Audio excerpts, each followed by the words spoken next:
Hello friends, मैं कुणाल छाबड़ा स्वागत करता हूं आपका मिस्टर वेब टेक्नोलॉजीज़ में। दोस्तों, आज हम बात करेंगे अपने बिजनेस को कैसे ग्रो किया जाए।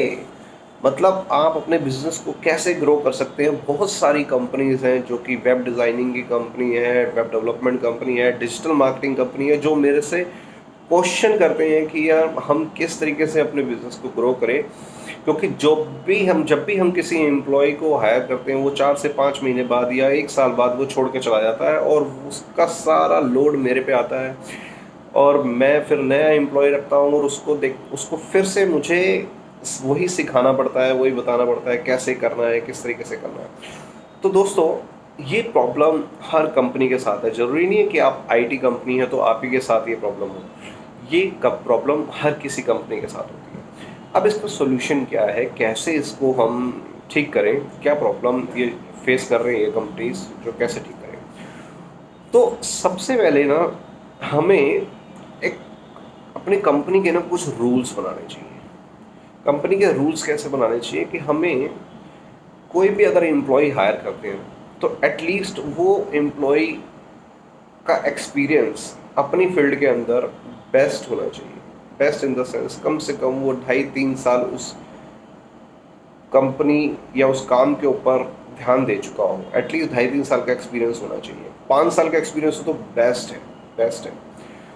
अब काम करना तो उसे आता है, लेकिन उसको टिकना आता है कि नहीं आता है, उसे उस कंपनी के अंदर कितने टाइम से वो टिकेगा, ये कैसे हमें पता चलेगा। क्योंकि काम तो चलो उसको करना आ गया, हमने उसका पोर्टफोलियो भी मंगा लिया, सब कुछ मंगा लिया। अब हमें ये पता करना है कि ये पर्सन टिकेगा कि नहीं टिकेगा कंपनी में। अब वो कैसे होगा, उससे होता क्या है कि हमें उसका एक्सपीरियंस लेटर चाहिए होता है। अब उस एक्सपीरियंस लेटर से हमें उस कंपनी में कॉल करके ये पता करना होता है कि ये भाई एम्प्लॉय कैसा था आपके साथ। अगर वो एम्प्लॉय उस कंपनी में ठीक था, जेन्युइन जेन्युइन रिव्यूज़ देते हैं, कुछ हमारा भी माइंड चलता है कि वो सामने वाला कैसे जवाब दे रहा है, तो उससे हमें थोड़ा सा आइडिया लगाना होता है कि किस तरीके से ये काम करेगा हमारा एम्प्लॉय। तो सबसे पहले जो उसका जो एक्सपीरियंस लेटर होता है, उस एक्सपीरियंस लेटर्स पे हमें देखना पड़ता है कि क्या लिखा हुआ है। अगर उसका जो वर्क ऑफ मोड है वो बेसिकली एक्सीलेंट है, बढ़िया है, तो अच्छी बात है, हमें वहीं कंपनी के साथ डिस्कस करना चाहिए। दूसरा, हमें उसके रिज्यूम में ये चेक करना चाहिए कि अगर इसका 5 साल का एक्सपीरियंस है तो इसने सिंगल कंपनी के अंदर कितना टाइम स्पेंड किया। अगर सिंगल कंपनी में जो भी टाइम स्पेंड किया, फिर उसके बाद उसने वो छोड़ा क्यों, वो रीज़न जेन्युइन होना चाहिए। आपको पता लगना चाहिए कि वो रीज़न जेन्युइन है, उससे जो पूछा गया उस कंपनी से भी ये जवाब मिलना चाहिए। दूसरा, ठीक है। अब एक एम्प्लॉय को हमने जो रखा है, अब प्रॉब्लम ये आती है कि हम उस एम्प्लॉय को रख तो लेते हैं, उसे वो काम भी दे देते हैं। अब काम करने के बाद होता है क्या है कि सपोज किसी की वेब डिज़ाइनिंग कंपनी है, वेब डिज़ाइनिंग का प्रोजेक्ट हमने दे रखा है। अब कोई एम्प्लॉय हमने वेब डेवलपर रखा है। अब वो वेब डेवलपर बेसिकली करता क्या है कि दिन रात 9:30 से 6 बजे तक वो काम करता है। काम करने में वो आपका प्रोजेक्ट डिलीवर करता है। अब उसको प्रोजेक्ट डिलीवर करने के लिए कितना समय लगता है, ये उसके एक्सपीरियंस के ऊपर डिपेंड करता है।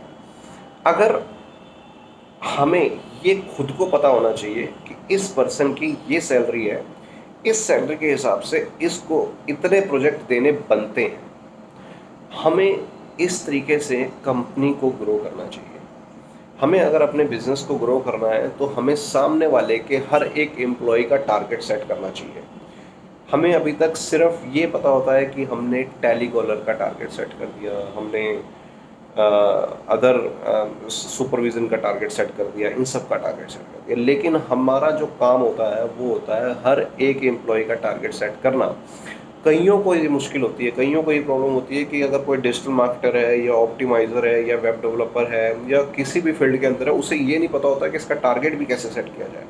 अगर एक डेवलपर है तो उस डेवलपर की अगर सैलरी मान लो 30,000 रुपये, और आपको पता है कि मेरा ओवरऑल एक्सपेंस एक वेबसाइट के ऊपर 2,500-3,000 रुपये का, 2,000 रुपये का बैठ जाता है या 4,000 रुपये का बैठ जाता है। तो 4,000 रुपये के हिसाब से उस एम्प्लॉय के ऊपर अगर 20,000 सैलरी है या 30,000 सैलरी है, तो एटलीस्ट उसको 12-13 वेबसाइट 15 वेबसाइट उसको डिलीवर करनी है, तो एक सिंगल उसको पैटर्न देना होता है कि भाई कम से कम तूने 12 वेबसाइट मुझे डिलीवर करनी है। अब वो 12 वेबसाइट वो तो डिलीवर करेगा, लेकिन आप उसको दोगे कैसे, वो भी अपने आप में एक चैलेंज होता है। चलो वो हम नेक्स्ट वीडियो में डिस्कस करेंगे कि हम ज़्यादा से ज़्यादा काम कैसे लाएं।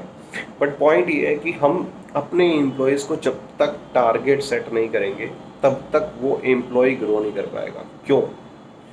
क्योंकि आपको ये नहीं पता चल पाएगा कि मैं उसे इंसेंटिव किस बेस पे दूँ। आपको अगर ये पता होगा अगर मैं इंसेंटिव किस बेस पे दूँ, तो वो एम्प्लॉय भी ग्रो करेगा। उसके अंदर एक एक अलग सा एक काम करने का जज्बा होगा कि भाई कंपनी मुझे भी ग्रो करा रही है, कंपनी मुझे कहीं ना कहीं इंसेंटिव दे रही है, मुझे वॉच कर रही है प्रॉपर तरीके से। अगर किसी एम्प्लॉय को वॉच किया जाता है, मतलब ऐसा नहीं कि उसकी यहाँ सर पे बैठे रहो, ऐसे नहीं, अगर उस एम्प्लॉय को वॉच किया जाता है प्रॉपर तरीके से कि भाई इसको जो मैंने काम दिया है इसने वो प्रॉपर किया, क्लाइंट के साथ बात की, क्लाइंट को सोल्यूशन दिया, ये सब चीज़ें देखने के बाद अगर वो आपके क्राइटेरिया पे, आपके रूल्स रेगुलेशन के ऊपर प्रॉपर खरा उतरता है, तो उस कंपनी में जो एम्प्लॉय है उसको इंसेंटिव देना, इवन उसको प्रमोट करना आपका काम है, आपका फ़र्ज़ है। तो पॉइंट ये, इसी तरीके से हमारे पास काफ़ी सारे एम्प्लॉयज़ होते हैं जिनको हमने अपना वर्क दिया होता है, हमने अपना टारगेट देना होता है। अब अगर मैंने कंपनी को ग्रो करना है, मैंने कंपनी के अंदर एम्प्लॉय रखने हैं, तो मैं सिर्फ डेवलपर के बेस पे तो बैठ नहीं सकता हूँ, मुझे काम लाना भी है। तो काम लाने के लिए मुझे टेलीकॉलर्स वगैरह भी चाहिए होती हैं। अब मान लो आपने 5 टेलीकॉलर रख दी, दो डेवलपर रख दिए, या 3 डेवलपर रख दिए, या 10 टेलीकॉलर रख दिए, आपने 3-4 डेवलपर रख दिए, डिज़ाइनर रख दिए। अब काम कैसे? अब वहाँ से काम भी आ रहा है चलो, लेकिन आपको ये पता भी नहीं लगेगा कि काम में खिचड़ी कैसे बन गई।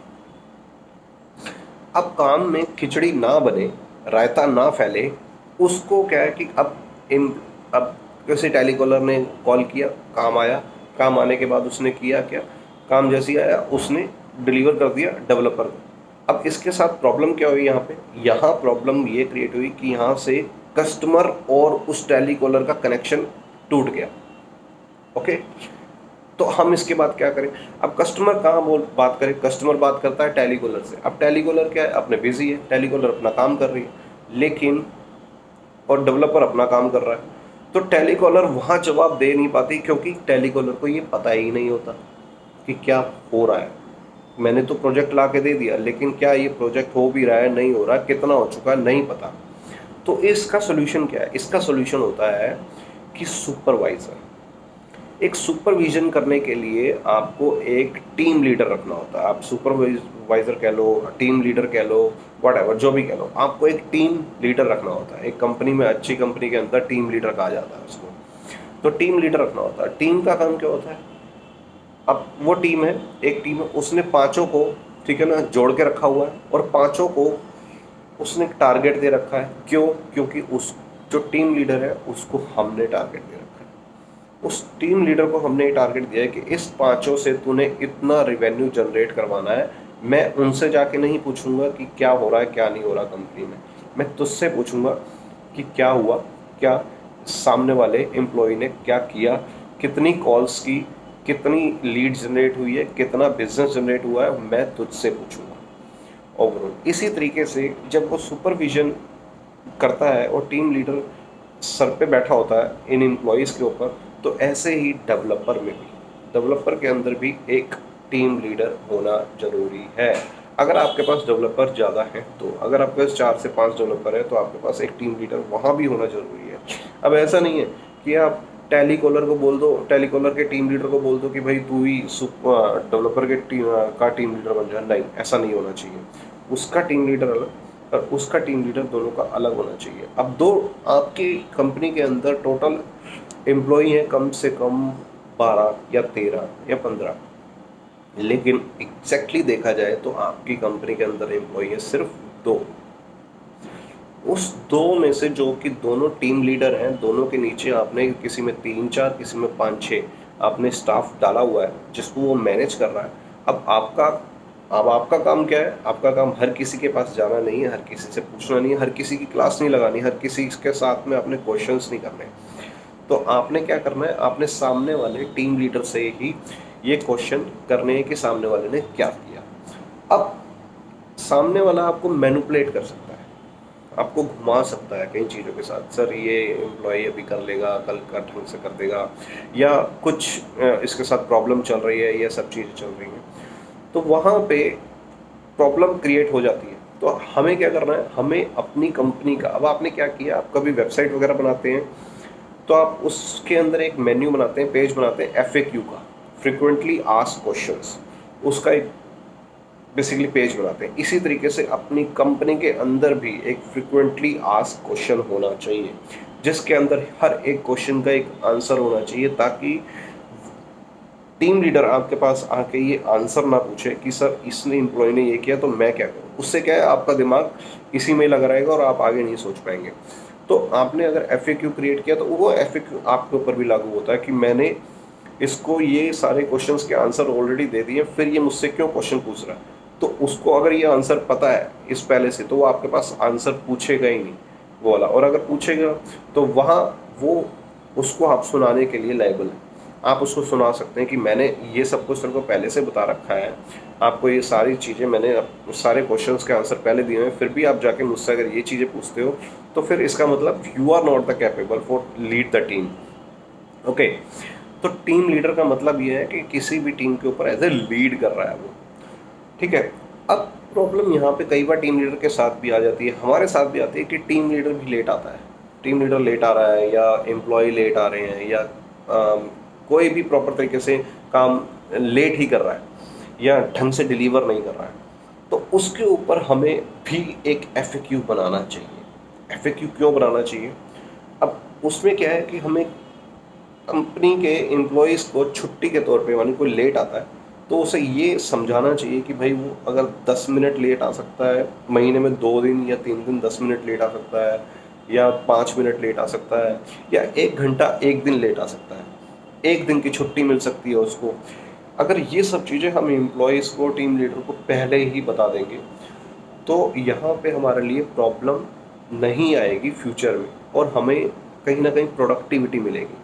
ओके, तो ये तो हो गया हमें आज स्टाफ को मैनेज करने का, किस तरीके से स्टाफ को मैनेज करके हम अपने बिजनेस को ग्रो कर सकते हैं। अगर दोस्तों आप, आपकी वेब डेवलपमेंट कंपनी है या डिजिटल मार्केटिंग कंपनी है और आपके साथ भी अगर ये प्रॉब्लम हो रही है, तो इसको इस तरीके से सोल्यूशन निकाला जा सकता है। आप एक बार ट्राई कीजिए, ट्राई करेंगे आपको समझ आएगी कैसे कैसे प्रॉब्लम्स आ रही है। कुछ प्रॉब्लम आती है तो आप मुझसे क्वेश्चन कीजिएगा, आप मेरे चैनल पे जाके कमेंट कर सकते हैं। ओके, और अगर ये वीडियो अच्छी लगी हो तो इस वीडियो को लाइक कीजिएगा, शेयर कीजिएगा, और इस चैनल को सब्सक्राइब कीजिएगा। बेल आइकन को दबाना मत भूलना। थैंक यू सो मच दोस्तों, थैंक यू, बाय बाय।